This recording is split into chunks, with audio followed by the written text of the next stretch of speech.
got time. You got time. No, you have time.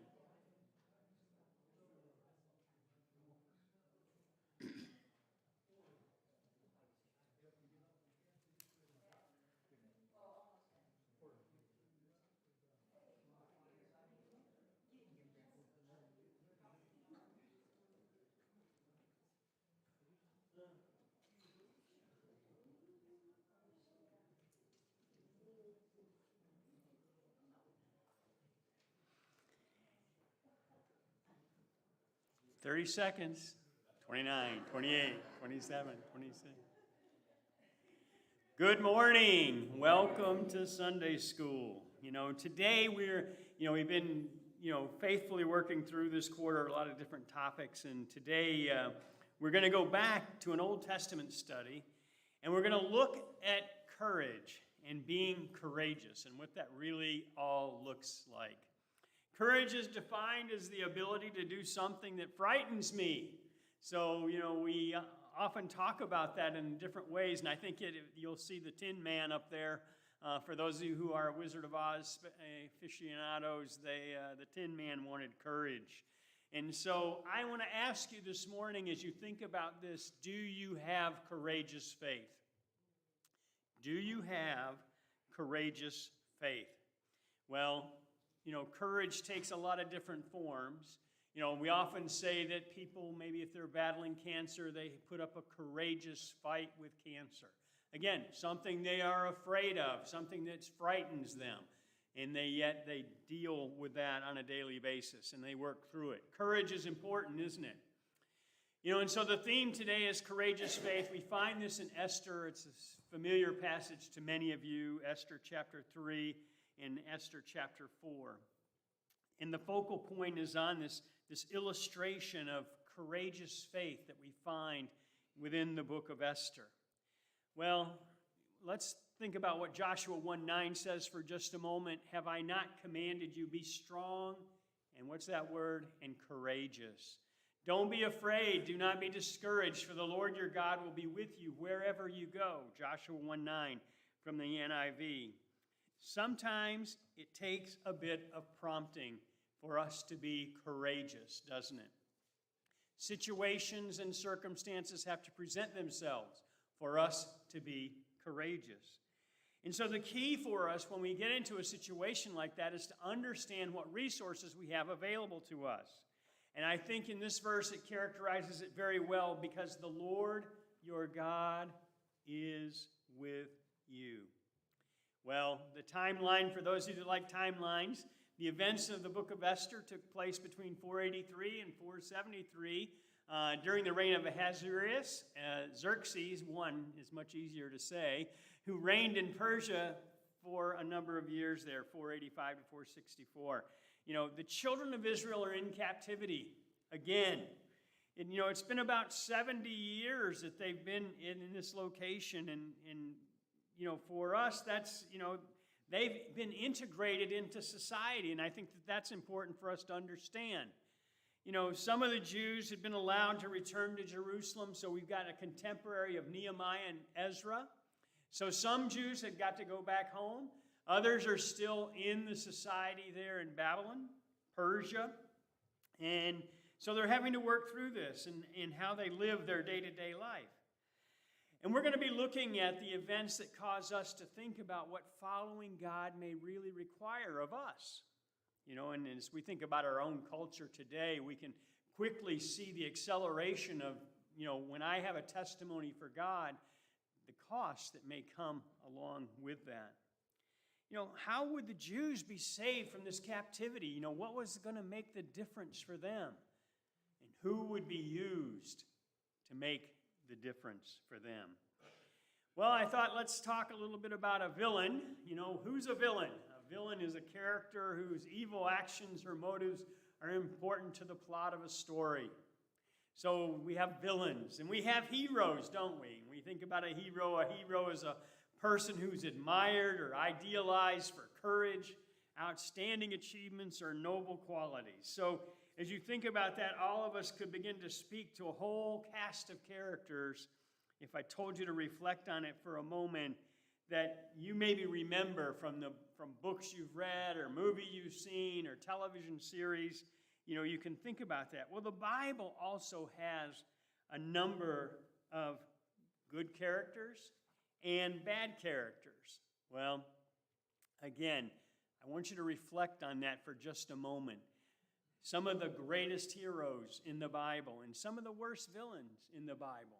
The neat thing about the Bible, it gives us both, and we can read and we can study about them and we can understand their lives and how it all plays out.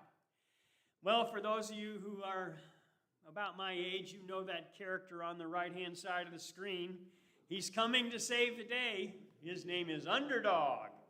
I watched too many cartoons maybe when I was growing up. And so we've got this idea that there's this villain at work, and you have Superman there, mild-mannered Clark Kent, and he changes his whole composition when evil is around. Well, again, this idea that, we need to be thinking about today in our study is, are we a hero or are we a villain? And you're like, wait a minute, I'm here this morning. Well, I want you to think about that. Just sort of let that sink in for a moment. And since our focus is on a couple of people, there are some great heroes that show up in the book of Esther. And in all of this, I want you to think about, there's this guy named Haman. You'll know that name. He's not so good. You'll know about Mordecai. And as I'm reading about him, he's an interesting character, and we'll talk a little more about him in just a moment.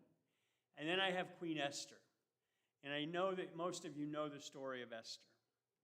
Well, our lives go in different directions, and paths tend to cross, and what we have to realize is that in all things, God is sovereign. So some history here for just a moment.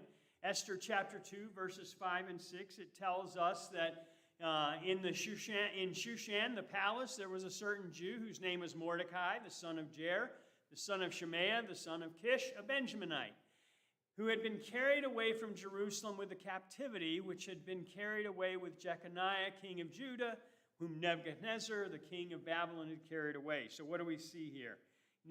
Life in captivity. Mordecai is called out here in this book. And why do we know why they're in captivity? We can surmise that it's because of disobedience to God. Disobedience really can bind us up, can it? And we see that sharing the story of Mordecai. Well, a little more history here because it's important to the context of what we're studying today. In Esther chapter 2, verses 21 and 23, again, this is from the New Living Translation, it says, one day as Mordecai was on duty at the king's gate, remember I told you they've been in captivity for a while, so some of the folks have been integrated into the society and they have jobs. He's got a job and he's on duty at the king's gate. And two of the king's eunuchs, and you'll see their names there, they were guards at the door of the king's private quarters. They were angry with the king. No surprise there, but something happened, didn't it? And they plotted to kill him. And so here we are, and Mordecai's doing his job, and he learns about this plot, and what does he do? He wants to get the word to Queen Esther. He wants Queen Esther to know about this. Now, I'm thinking about Mordecai here. He could have stayed quiet, couldn't he? He heard them, they're talking, maybe they're just venting, maybe, who knows what's really going on there. And yet he didn't stay quiet about it. And he shared what he learned. And do you like the last part of that passage there, verse 23? It says, when an investigation was made and Mordecai's story was found to be true, the two men were impaled on a sharpened pole, and this was all recorded in the book of the history of King Xerxes' reign. So he essentially saved the king's life. Now that's important. It's important to the context of what's going to come next. He's doing his job, and he hears something, he says something. That's a common phrase today, isn't it? If you see something, say something. If you hear something, say something. Well, again, this idea that they are in captivity still is one of those things that you grapple with, and you say, well, how can I be a servant of God where I am? This story gives you that example. God is sovereign. Courage when it counts. Can God still work? And was God at work? Because the circumstances were less than ideal. You know, you think about the Jews. They're in captivity. And is this how life is going to be fulfilled? Well, it was for them. Remember, they had been disobedient. You know, what's your story? What's your story? As you look at your life, you know, circumstances in this case were beyond their control, weren't they? You know, there are things that come in life, you know, across our pathway that, you know, we have absolutely no control over. But we have to remember, or we should remember, that God is in control, regardless of what your story is. And we'll see that played out in this book today and in the story of the life of Esther. Well, key truth number one, God works his sovereign plan no matter the opposition. And so as you begin to think about this, this is going to be God's plan. And we need to always have faith in the fact that where we are in life, you know, God is still in control. Now, where we are in life may be the result of our disobedience, and when we are disobedient, God is trying to draw us back because we're his children. But in essence, this is God's plan. I love what Luke chapter 18 and verse 1 says. You'll know this verse. Jesus speaking a parable, he begins, he says, men ought always to do what? To pray and not to faint. In other words, circumstances, situations, they may be difficult. You know, the things that you face in life could be a challenge. But always pray. Realize that you have resources. Going back to Joshua chapter 1 and verse 9, he wants us to be strong and courageous. Why? Because the Lord our God is with us. So you have the resources that you need. Note Esther chapter 3 verse 2 says this, and all the king's servants that were in the king's gate bowed and reverenced Haman, for the king had so commanded concerning him. But Mordecai bowed not, nor did him reverence. Well, you know, the story here on Haman is, you know, he was placed in this prominent position, sort of the second in command, and as that, he was thinking everybody should bow and give him reverence, and most people did. But here's this guy, Mordecai. Now, you know, it's sort of like a clash of wills here. I'm almost thinking to myself, you know, and this is my imagination at work, is that I got two very strong-willed people, stubborn people, if you will. Mordecai, who is, you know, and the interesting is, as you study him and you read about him, his friends came to him and said, listen, you should just bow down. Just bow down. You know, just do it. It's not a big deal. That's my paraphrase, okay? And so, but he won't. He will not do it. It says here in this verse, he's not going to bow down. And Haman, who has been placed second in command, is like, wait a minute. How can this guy do this and be irreverent to me? Because it all becomes about Haman. So in my little mind, I'm playing this out, and I'm thinking to myself, okay, I got two people who are clashing, and they're both very strong-willed people, and both are being a bit stubborn. Well, maybe in Mordecai's case, not exactly. Because remember, I told you, God is sovereign. And God has a plan. And here, you know, Mordecai has been doing his job faithfully, you know, working at the king's gate, saved the king's life. God had a plan for Mordecai. And Mordecai's, you know, stubbornness, if you will, for lack of a better way to describe it, is going to be used by God. Well, let's see how that plays out. Mordecai refuses to bow down. Haman's mad about this, really, really mad. And so he's going to get this plot together to destroy all the Jews. Now, I don't know about you, but I know in my life, when I'm angry, when I act on or carry out some actions when I'm angry, they usually don't have the results that I want them to have. You know, it usually goes in a direction I never intended, and I didn't want it to happen that way, but it happened. So here I have Haman, who's very angry, and he's going to figure this out, and he's going to say, listen, This is not right. Mordecai should be bowing to me. So he learned of Mordecai's nationality. Okay, now the story, the plot begins to thicken. Because Mordecai is what? He is one of the captives, one of the Jews that had been taken captive. And even though they'd been there for so long, and the people had been there for so long, and they've been integrated into society, they've got jobs, they're working amongst the people, he says, listen, it was not enough to lay hands on Mordecai alone. I'm not just going to get Mordecai. I'm going to look for a way to destroy all the Jews throughout the entire empire of Xerxes. All right, Haman, you're mad. Now is not the time to be devising a plan to get even with your enemy. Because you're mad. You're not thinking straight. I don't know. Again, I don't know about you, but when I get angry, somehow I just don't think straight. Maybe you do. Maybe you're good. Maybe you're one of those people that's got controlled anger, and you can just direct it the way you want it to go. More power to you is all I got to say. Haman wanted to destroy. He's going to destroy a whole group of people because of the actions of one. You get that?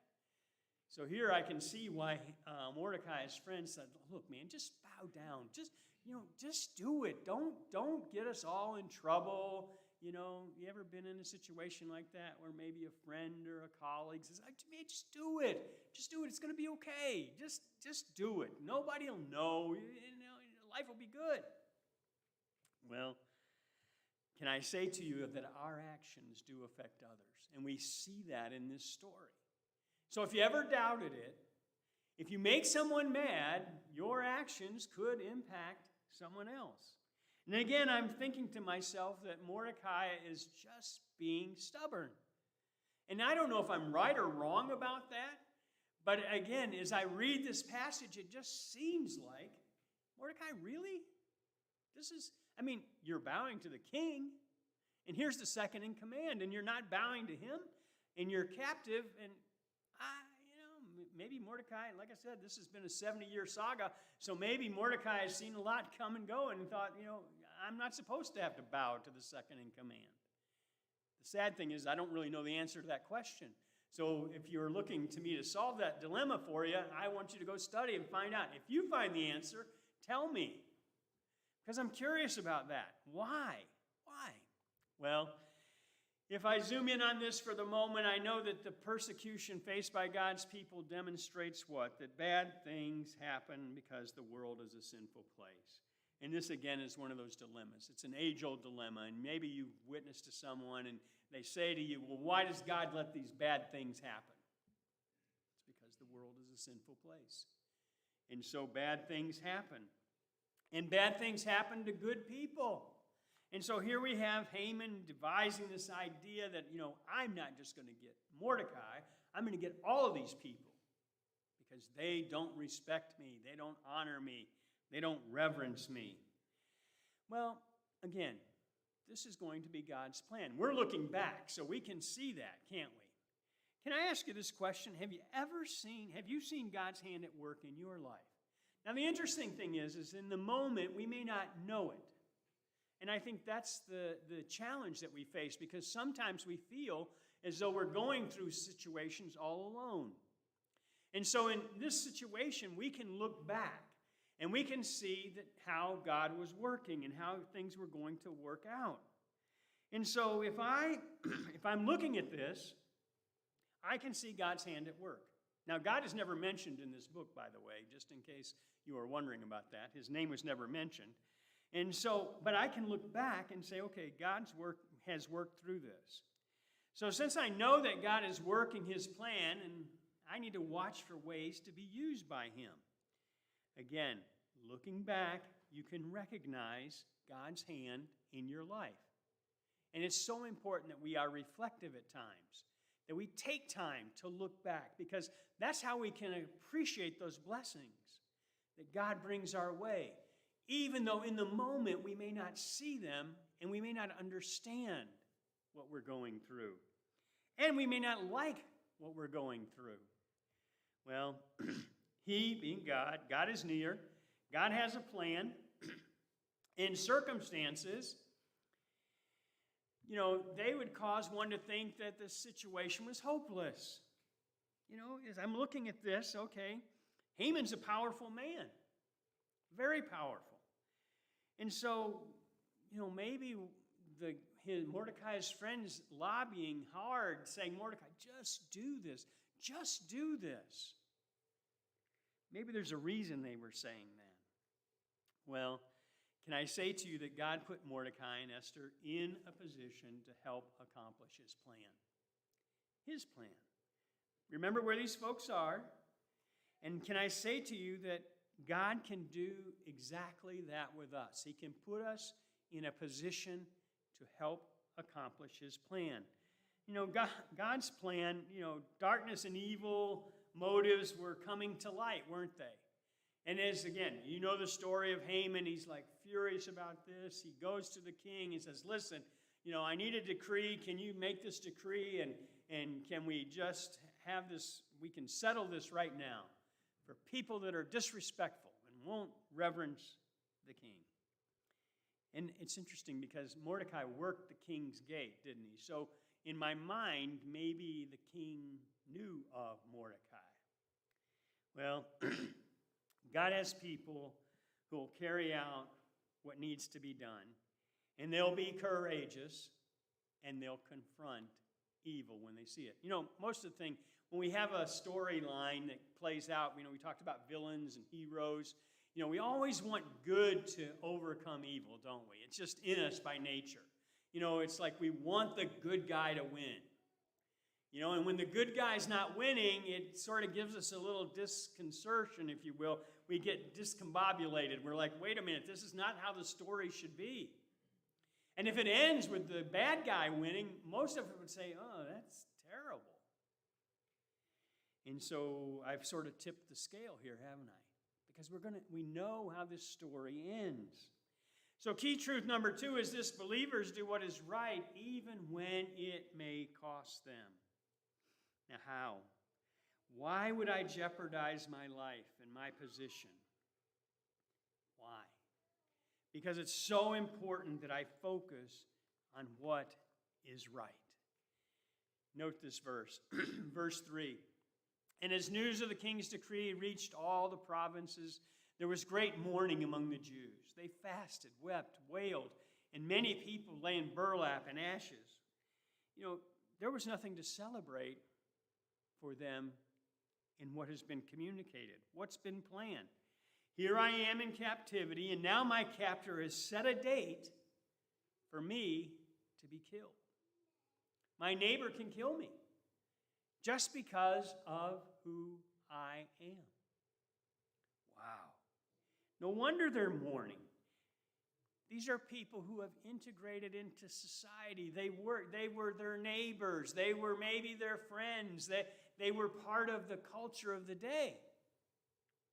And yet, because of the anger of one man and his position within the kingdom, something bad was going to happen. So the plan that Haman made was making its way through the nation, and sorrow resulted. So this had been communicated out not only from Shushan the palace, but it had gone out to all the provinces around, and everybody now knew about this. Can I remind you of a verse in 1 Peter chapter 5 and verse 8? Remember that verse? That devil goes about as a roaring lion, seeking whom he may devour. So again, this idea that the culture was somehow a problem here, the only problem was that Mordecai didn't kneel and bow and give reverence to Haman. That's where this all started. Can you think about situations, even maybe today, where something started as something very simple, and it just ballooned into something, oh my, how did it get to this point? Well, that's what we see here. How in the world did it get to this point? But it did. And so here's that famous verse that most of us know. Mordecai is speaking to Queen Esther. He says, if you keep quiet at a time like this, deliverance and relief for the Jews will arise from some other place, but you and your relatives will die. Who knows if perhaps you were made queen for just such a time as this.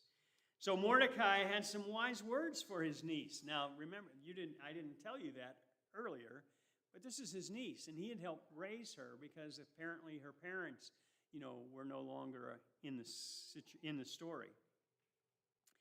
He didn't want her to be silent. I think that's the key here, isn't it? He didn't want her to be silent. He wanted her to speak up for such a time as this. Circumstances were not going to dictate the outcome. So she could talk or she couldn't talk, whichever she chose, and deliverance was going to come.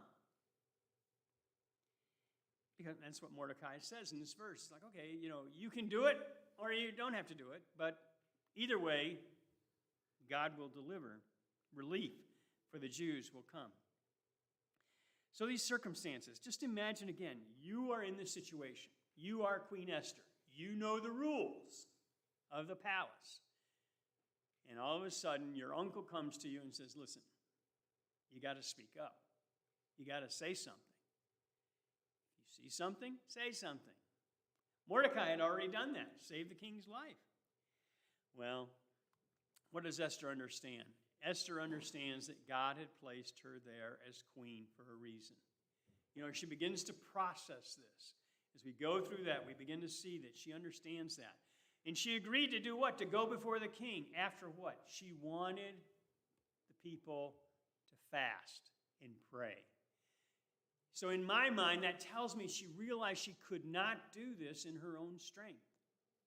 So many times, you guys are super spiritual. I'm not. And so many times I try to do things in my own strength. And sometimes I get in trouble for that. I know you find that hard to believe, but it's true.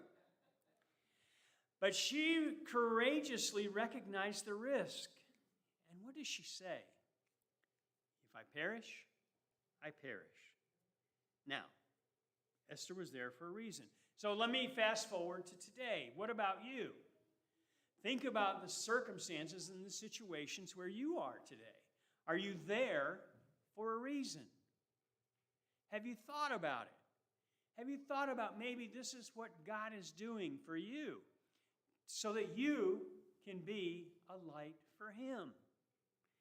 What about me? Where has God placed me? What opportunities do I have because God has placed me in the position that I'm in? And I think that's where Mordecai is saying, listen, you need to see this, young lady, that this is the opportunity for you to speak. This is the time. Now is the time. Well, what does Esther recognize? That her strength in this situation was not sufficient to the task. How can I say that? Because she asked for them to fast and to pray. Sometimes we will face things in our lives where we need our friends and our family to pray for us. I didn't say fast, but, fasting probably is not a bad idea at times. It's one of those things, those spiritual tasks that sort of falls out of favor over time. We don't do it very often. We're weak. God supplies courage to act when the time comes. Esther wanted prayer. She was faced with a very serious situation. She could die if she went before the king without being summoned there.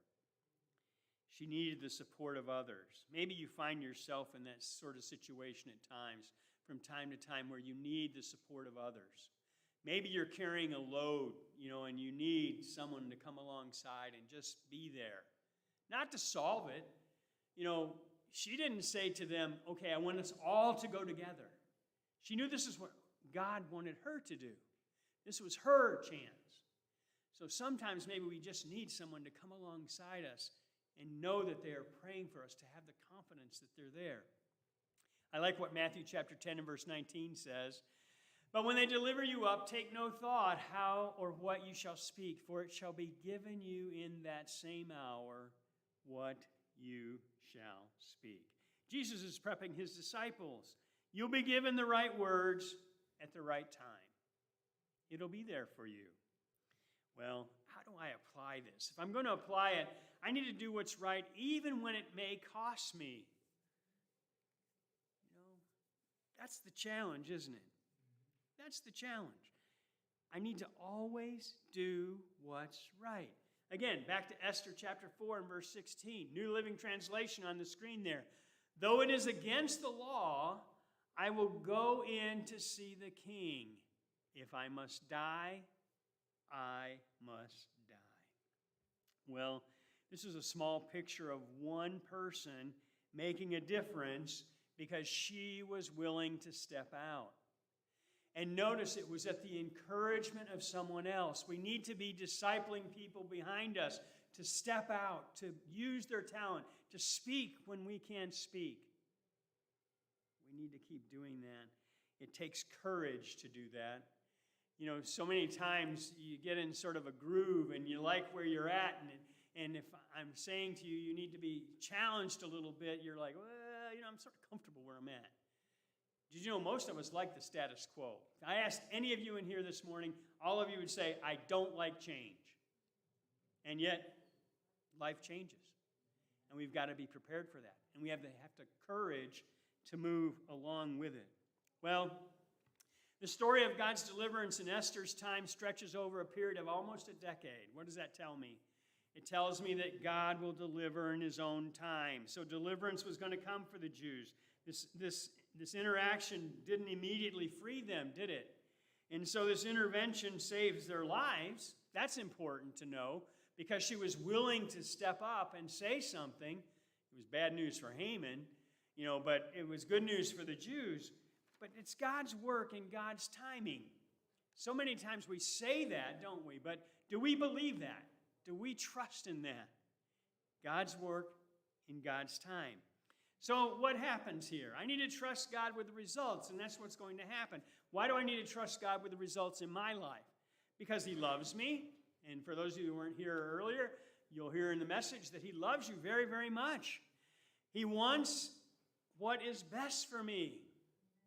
All of us sitting in the room can say that in terms of our children and our friends, we want what's best for them.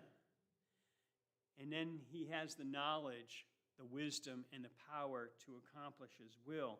This is the proverbial challenge for us. And that's why the song, the old hymn song says, leave it there, take your burden to the Lord and leave it there. Well, I'm out of time this morning. Next up, you'll want to take note, taking the road less traveled, standing for what is right in Daniel chapter 1. So that'll be where your study is next week. Let's stand and go to prayer this morning.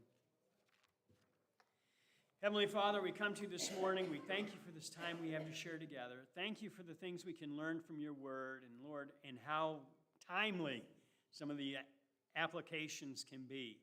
Lord, I pray for the needs in the congregation today. There may be some that feel that they need someone to be walking alongside them, to be lifting them up in prayer. Lord, may we be those prayer partners for them. Lord, I pray for those that may have physical needs. Lord, maybe they're not feeling well, or they have a family member that's not doing well. Lord, I pray for that situation, that you just have your hand there in a special way. Lord, I pray for this church. I pray for the mission of this church. Lord, may it last, may its light go out, and may people be touched by what they hear when they come in these doors. We love you. We give you praise for all things because you alone are worthy. This we pray in your name. Amen.